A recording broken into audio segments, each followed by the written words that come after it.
BTR chief Pramod Bora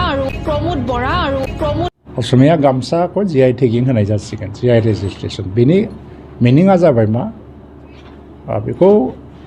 origin बेनि आइडेन्टिटिया आसामानो जाबाय दस्रायाव जानो हाया मेलाव गाहाय आलासि महरै बाहागो लायो उदालगुरि जिल्ला एबसुनि नेहाथारि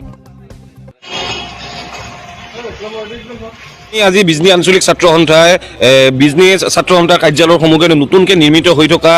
ফুড এণ্ড ছাপ্লাই যোনখন অফিচ এই অফিচৰ যোনটো বেনাৰ সেই বেনাৰটো কেৱল মাত্ৰ ইংৰাজী আৰু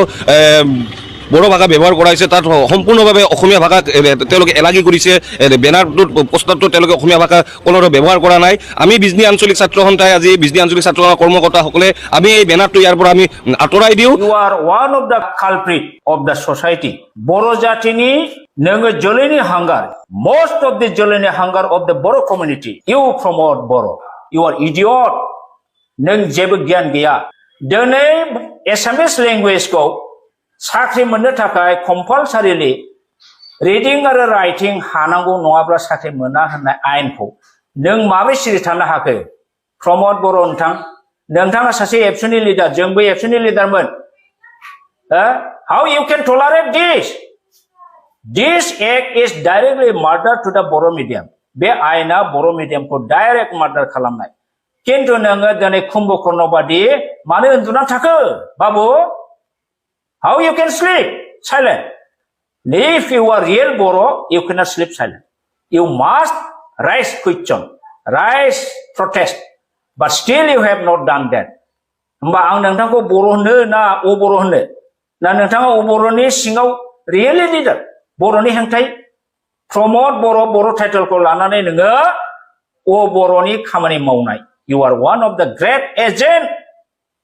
of anti-Boro elements. नोंथांमोनावथ' भिडिअखौ नुबाय नङा होमबा मा जाबोगासिनो दङ बे भिडिअआ मोनफा मोनफा नङा होमबा मोजाङै नाय आरोना थारमाने बेवहाय मा होनदों मोनसे निउस चेनेल दङ आरोना आसामनि सरकारि निउस चेनेल बियो फ्राग निउस चेनेल मोनसे दङ बेवहाय मा होनदों प्रमोद बर'खौहाय प्रमोद बरा होनना बुंदों आरोना थारमाने टाइटेलखौहाय बिसोर बरा होनदों आरोना दा टाइटेलखौ सोलायदोंना सोलायाखै बेखौ मिथिया जिखुनु जाया बे निउस चेनेला एथ' गिदिर निउस चेनेलाथ' बिदि होनजाथावा थारमाने बेवहाय मा होनदों प्रमोद बरा होनदों आरोना ओमफ्राय बिनि उनावहाय मा होनदों माने दाखालि बिजनियावहाय जे आसुनि मानसिफ्रा स्टुडेन्ट इउनियना थारमाने बर'नि साइनबर्डखौ नुनानै एसामिस लिरनाय गैयिखाय बिथांमोना मा खालामदों एखेबारे मिडिया लानानैहाय दादागिरियैहाय जोखारहरदों आरोना बर' रावखौहाय बिथांमोना ओमफ्राय नैबे मोनसेयावहाय जाहैबाय बिटिआर एकर्डआव जे नोङो एसामिस रावखौहाय फरायनो ओमफ्राय लिरनो हायाबा आसामाव साख्रि मोना होननाय मोनसे लिरनाय दङ दा बेवहाय माबोरै साइन होखो थारैनो थारमाने बरा जामारबाय नामा टाइटेला बेबादि सन्देह आरोना दा जोबोद दुखुनांथाव आरोना जेनेबा नोङो मोनफानि उनाव मोनफा जेनेबा नोङो बर' राव लिरनाय गैयिनि थाखायनो जेनेबा सरकारि अफिसावहाय नोङो माबायदि नोङो साइनबर्डखौ बुखुनानै मिडिया लानानै दादागिरि देखायदों नङा होमबा ओमफ्राय बेराफारसेनो जोंना मा खालामदों बिसिनि जेनेबा कालचारखौहाय जोंना एडभार्टाइज खालामगासिनो दं आरोना एसामिसनिखौसो ओमफ्राय जोंनिया गैया माने मिथिं दावथिं जेनेबा फरायसा आफादनि मिथिङाव जुथुमायावनो जुदि बिहु गामसाजों बरायबावनांगौबा बेसेबां दुखुनांथाव लाजिनांथाव नंगौना नङा फैखागोन आरो दा बेफोरबायदि आरोना जोंना कालचारखौ गावबा गावनि कालचारखौहाय देखायालासिनो गुबुननि कालचारखौहाय एडभार्टाइज खालामनाय गुबुननि कालचारखौहाय लाबोगासिनो दं आरोना जोंनि नैबे गोदान सरकारा दा जोबोद दुखुनांथाव बेफोर घटनाखौ नुयोबा आरो नैबे साइननि खोथा माबोरै साइन होखो बुजिखानानै मारै मोनथिखानानै माबोरै साइन होखो जेनेबा नोङो एसामिस फरायनो रोङाबानो लिरनो रोङाबानो दि साख्रि मोना होननाय एग्रिमेन्टखौ माबोरै साइन होखो होनायानो दं आसरित मानसि बेफोर रायजो राजाखौ एखेबारे थगायथारनाय आरोना दिनैसिम जायनि जाउनाव दिनैसिम साख्रि होनो हायाखिसै जेबायदि डिपार्टमेन्टखौ लांजाजोब्बाय ओमफ्राय बेबायदि एसामिस लिरनो रोङै फरायनो रोङैखौ साख्रि होनानै लिरखानायखा बेयावनो साइन होबायबालाय माथो खालामबावनो नंगौना नङा जिखुनु जाया लास्टआव आं नैबे मोनसेखौहाय प्रमोद बर' सारखौ खावलायगोन आरोना जाहाथे राजनितिक गेलेयोबा बेबायदि बर' हारिखौ फाननानै राजनितिक दा गेले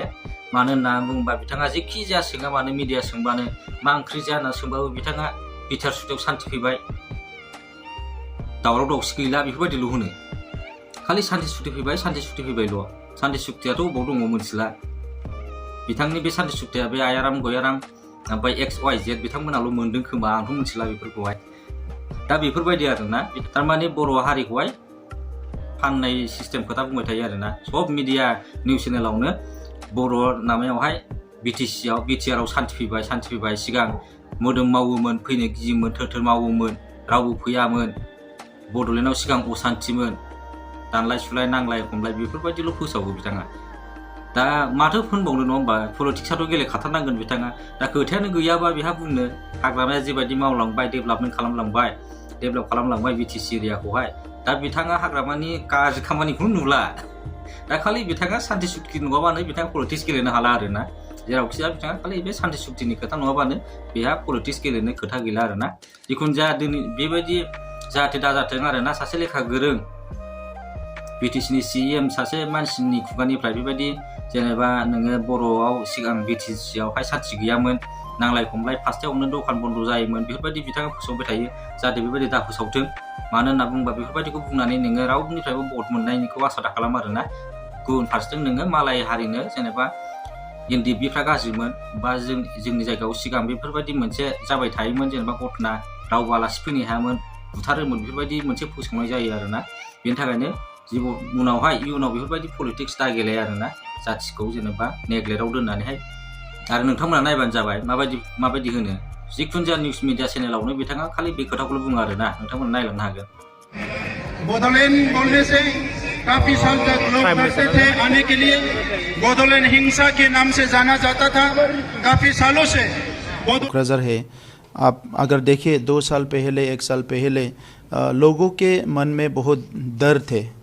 लोग बहुत डरते थे अपने काम में जाने के लिए स्कूल में जाने के लिए किसी से बात करने के लिए लेकिन 2020 में जब हम लोग का पीस एकॉर्ड हुआ पहले कोकराझार में या बोडोलैंड के किसी भी टाउन में 5-6 बजे से शाम को लोग निकलने के लिए डरते थे आज शाबाश बेटा